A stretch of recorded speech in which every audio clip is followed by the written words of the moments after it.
GMNA uses artificial intelligence for generated speech, visuals, and production. AI-generated content may contain errors. Please verify important information before making decisions or taking action. Our city's council just approved a bold transit plan that could reshape commuting for millions. And here's what you need to know. Heavy rain and thunderstorms moved across the island this morning, knocking out electrical feeders that power key transit hubs. Montreal Trudeau Airport lost power, forcing a temporary shutdown of all departures and arrivals until generators could be brought online. A segment of the Réseau Express Métropolitain also experienced an outage, suspending service between two stations while crews repaired the fault. Provincial utility crews reported that the storm's intense downpours overloaded several substations, prompting widespread blackouts across the city's eastern and central districts. Airport officials said passengers were rerouted to alternative airports and that baggage handling resumed once power was restored. REM operators confirmed that service resumed on the affected line after approximately 1 hour of interruption. The weather system is expected to move eastward later this afternoon, bringing lighter conditions today. Today in Detroit, the Professional Women's Hockey League wrapped up its 2026 draft, and the Vancouver Golden Knights made a bold statement. They reached for the top spot, selecting 23-year-old American defender Caroline Harvey as the first overall pick. Harvey, known for her steady defensive play and leadership on the blue line, joins a Golden Knights roster eager to build on last season's surge. Ceremony, held at the city's convention center, featured a packed crowd of scouts, family members, and league officials, all cheering as the name was announced. Vancouver's general manager highlighted Harvey's blend of skill and tenacity as the perfect fit for the team's future.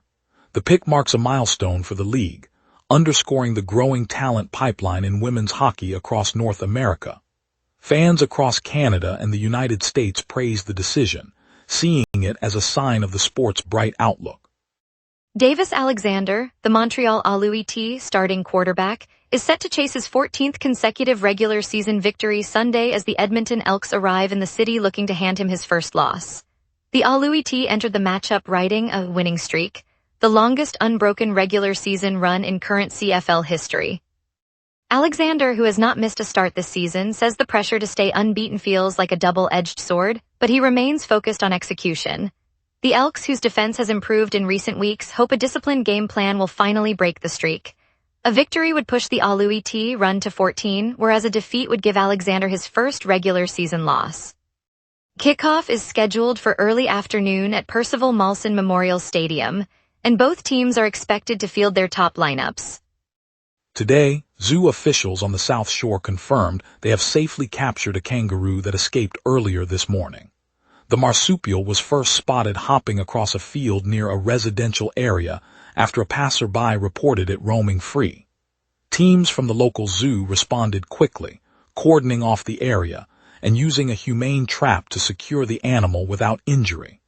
Veterinarians examined the kangaroo on site and said it appears healthy and unharmed. The zoo plans to return the kangaroo to its enclosure later this afternoon, where it will receive a full health check before rejoining its herd. Officials thanked residents for their prompt reports in the community, noting that swift community action helped ensure a peaceful resolution. Authorities will continue to monitor the situation and keep the public informed. Abby Roque sealed a fresh deal with Victoire de Montreal today, cementing her place on the club's roster for another campaign. The veteran forward's signature brings the total number of players under contract for the coming season to 9, a modest but solid core as the team prepares for its Walter Cup defense. Management highlighted Roque's leadership and scoring pedigree as key reasons for locking her in early, allowing the coaching staff to focus on scouting and development. The contract was signed at the team's headquarters on Rue St. Laurent, and Roque thanked fans for their ongoing support, promising to give everything on the ice. With the roster now set, Victoire will begin pre-season training next week at Place Bell, aiming to build on last year's championship run. Supporters can expect a competitive schedule as the club eyes another deep playoff run. Later we'll hear how a Montreal team created new monitoring tech for premature babies, a breakthrough that could save lives. We will be right back. Watch the local sunset tonight at 6 p.m. for all your local Montreal news. Welcome back, everyone. After that quick break, we'll jump straight into the headlines, then Rachel takes us to the local stories. Researchers local at a Montreal university have unveiled a new monitoring system designed specifically for premature infants. The device, completed this June, continuously tracks vital signs such as heart rate, oxygen levels, and temperature, transmitting the data to nurses' tablets in real time. By providing clinicians with instant alerts, the technology aims to catch early signs of distress and reduce the likelihood of complications that often arise in the weeks following birth. Early trials indicate that the system improves follow-up care without adding extra handling for the tiny patients. Health officials say the innovation could become a standard tool in neonatal units across the province, offering families added reassurance during a stressful period. The project was funded by provincial research grants and involved collaboration between engineers, neonatologists, and data scientists. The province-wide digital health record system that went live in early May is already showing growing pains, officials said on Thursday. Santé Quebec confirmed that technical glitches and slow adoption have emerged across the new platform, but they added that the issues are beginning to subside after roughly 5 weeks of operation. Patients and clinicians have reported intermittent access problems and delays in uploading test results, prompting the agency to roll out additional support tools. The government had promoted the Unified Electronic Record as a way to streamline patient data and reduce paperwork, aiming for province-wide consistency within 1 month of launch. While the rollout remains a priority, Santé Quebec said it is closely monitoring performance and will adjust the system as needed to ensure reliable service for all users. The province's Ministry of the Family announced new criteria for assigning subsidized CPE daycare places. Effective June 17th, priority will be given to families who have lived in Quebec for an extended period. Remaining slots will be allocated to children of asylum seekers. The policy aims to ensure that long-term residents receive the first share of publicly funded daycare while still providing access for newcomers. Officials said the change clarifies the distribution process and reflects the ministry's goal of supporting families already established in the province. The revised framework will be applied to all CPE centers across the province. Parents seeking a place must submit their applications through the usual channels, and the ministry will rank them according to the new priority order. The announcement follows previous discussions about capacity constraints in the childcare system. Police announced Tuesday they have taken 2 suspected operators of an online identity theft marketplace into custody. The Sûreté du Québec says a 24-year-old man and a 29-year-old woman were detained in Montreal after investigators traced a website that offered Canadian citizens personal data to fraudsters. Authorities describe the platform as a hub where criminals could purchase names, addresses, social insurance numbers, and other sensitive details for fraudulent schemes. The arrests form part of a larger provincial crackdown aimed at dismantling digital identity theft networks. Detectives warned that the stolen information can be used for credit card fraud, loan scams, and other financial crimes that directly affect everyday residents. The 2 administrators now face charges related to the illegal sale of personal information. The arrests were made on June 17th after a coordinated investigation that employed digital forensics and undercover techniques. Officials said the operation underscores the province's commitment to combat cybercrime. An official severe thunderstorm warning is in effect this Wednesday afternoon for multiple sectors throughout the province across Quebec. Meteorological services indicate the system could produce intense rain, strong gusts, and frequent lightning, conditions that may lead to localized flooding and power disruptions. Residents in the affected zones are advised to secure loose objects, avoid non-essential travel, and stay tuned to updates from local broadcasters. Emergency responders stand ready to assist with any incidents that arise, and utility crews are positioned to address potential outages. The alert remains active until conditions improve, and authorities will lift it when the threat subsides. Motorists should exercise caution on highways and city streets and nearby areas as sudden downpours can reduce visibility and create hazardous road surfaces. Authorities will continue monitoring conditions as the summer progresses. Now let's turn to our weather desk for a quick look at tonight's conditions across the city. Tonight we'll explore how the sky's mood shapes your plans, from tonight's clouds to tomorrow's possibilities. On this day, the city recorded a scorching high of 30.3 degrees Celsius back in 2024, a mark set during an early summer heat wave that pushed neighborhoods into the shade. The coldest June 17th on record fell to 9.5 degrees in 2013, when an unusual Arctic dip blanketed the area with frost. By comparison, the climate normals for today hover around a high of 27 degrees and a low of 15 degrees, giving us a comfortable baseline. Right now, the sky is overcast, and the temperature sits at 18 degrees Celsius, humidity around 62%, and a gentle breeze of 6 kilometers per hour. Tonight will stay cloud-filled, with lows holding near 15 degrees. Tomorrow's day will climb to a high of 26 degrees before easing back to 15 in the evening. The ultraviolet index will sit at 6, so sunscreen is still a smart choice for any midday outing. Winds will gust up to 36 kilometers per hour from the southeast, feeling brisk on exposed surfaces. No rain is expected, but keep an eye on the rainfall warnings active for Mascouche, Rawdon-Joliet, St. Eustache, and St. Jerome.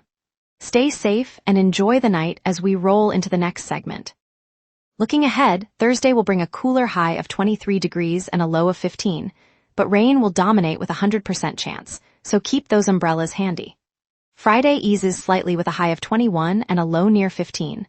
Light rain lingers, offering a 40% chance, perfect for a relaxed indoor afternoon. Saturday mirrors Friday's temperature range, high 21, low 14, and a 50% rain probability, so plan for intermittent showers. Sunday stays steady at 21 degrees high and 14 low, with a 30% chance of rain, for a walk if clouds clear. Finally, Monday rounds out the stretch with a high of 22 and a low of 16, and rain chances climb to 45%, reminding us that a flexible schedule will pay off. Stay cozy and enjoy the varied week ahead. Up next, traffic updates for the downtown rush, a look at today's must-see events, plus a quick sports recap. We will be right back. Watch the local sunset tonight at 6 p.m. for all your local Montreal news. And now here's Jason with sports. A historic night for Montreal hockey, 2 awards, 1 unforgettable franchise moment. The Canadiens made NHL award history when captain Nick Suzuki claimed the Frank J. Selk Trophy and teammate Cole Caulfield was awarded the Lady Byng Trophy, both on the same day. According to CBC Sports NHL, the NHL confirmed both honors simultaneously, a rare double for any franchise. More good news out of the Canadiens organization, prospect Bryce Pickford has been named CHL Defenseman of the Year. Sportsnet reports the honor signals promising depth in Montreal's defensive pipeline, a name Habs fans will want to remember. On the women's side, the PWHL has released the selection order for its 2026 draft, set to take place in 2 days. Sportsnet reports the announcement gives teams and fans a clearer picture of how draft day will unfold. In downtown Detroit, the historic Spirit of Detroit statue watches over a buzzing arena where the future of women's hockey will be written. Inside, the Montreal Victoire coaching staff gathers around a wooden table, coffee steaming, jerseys spread out like a colorful puzzle. They're not just scouting talent, they're reimagining a championship team that lifted the Walter Cup just months ago. One vivid moment captures the mood. A veteran defender still clutching the silver trophy leans over the roster sheet and smiles, pointing to a young forward from a small Quebec town whose first ever goal was scored on a frozen pond with a makeshift stick. The coach nods, saying, "She's the spark we need, the kind of heart that turns a roster into a family." When the draft day arrives, the Victoire name shines on the screen, and the crowd erupts as the first pick steps forward. In that instant, the team's bold overhaul feels less like a gamble and more like a promise that the spirit of the game, the community that raised it, will keep thriving. And that's the hope we carry into the night. On a Saturday morning in Plateau, the scent of fresh coffee mingled with traffic as Silka Weil stepped onto the modest stage of Café Olympico. The Montreal-born singer-songwriter, guitar slung over her shoulder, greeted a handful of regulars and a few curious passers-by. When the opening chords of Forever rose, the relaxed, feel-good rhythm echoed neighborhood's easygoing pulse. Weil chose the intimate venue because, as she explained, the best stories start where people already feel at home. The track was recorded last week in tiny home studio above a laundromat, and a soft piano line weaves through the clink of coffee cups while a backing vocal mimics the distant murmur of the metro. Listeners in cafes swayed, some tapping their shoes against worn wooden floor while a toddler in a stroller giggled at the catchy chorus. Forever previews an upcoming EP that blends Wile's lyrical honesty with Montreal's multicultural vibrancy. In a city where music threads through daily life, the song feels like a small, bright reminder that simple joy can still surprise us. It's a reminder that a single song can turn an ordinary afternoon into a shared celebration. Thanks for watching, Montreal. That healthy kangaroo on the South Shore gave us a bright moment amid today's storms and the PWHL draft excitement. We'll also follow the power outages affecting the airport and REM service. Stay tuned for more stories tomorrow as we keep you informed and connected. See you then.